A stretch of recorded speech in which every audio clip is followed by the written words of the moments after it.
I love real estate. No, you're full of crap. You've never bought a rental house. I own a bunch of them. Okay? I understand. So don't flinch here.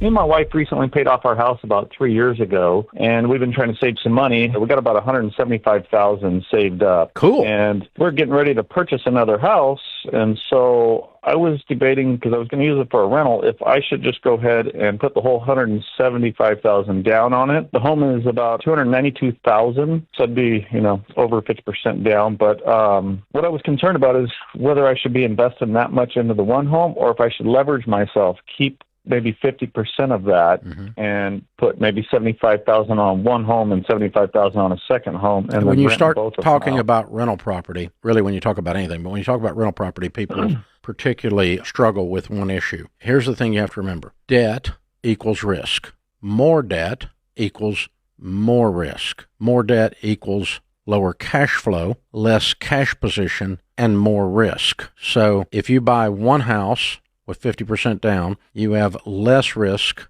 than if you take out 8 times more debt and spread this over 4 houses, because none of them are going to cash flow then. This one's barely going to cash flow at 50% down.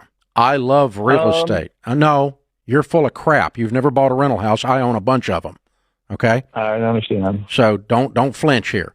The deal is that they don't cash flow. All of mine are paid for, and some of them with repairs and vacancies don't hardly make money. So when you don't get a renter for 4 months, or one doesn't pay for 3 months, or you put in a heat and air system that's $14,000, or you have to put on a roof because it's leaking, and you got to pay property taxes and insurance, even if it's paid for, you don't get a ton of cash flow unless you manage the property extremely well and you buy it cheap. So this idea that the payment versus the rent is the cash flow is a naive formula and an incomplete formula. When you run an actual operating statement on an investment property, you have all these other expenses, including loss due to non-payment and vacancy and legal costs while you evict the people that didn't pay, and all the repairs and all the stuff you didn't think of when you had this idea that you saw on the internet, I want to buy a rental house. So all that to say, I definitely wouldn't buy more than one, and you're not even going to like this. I wouldn't even buy one right now until you have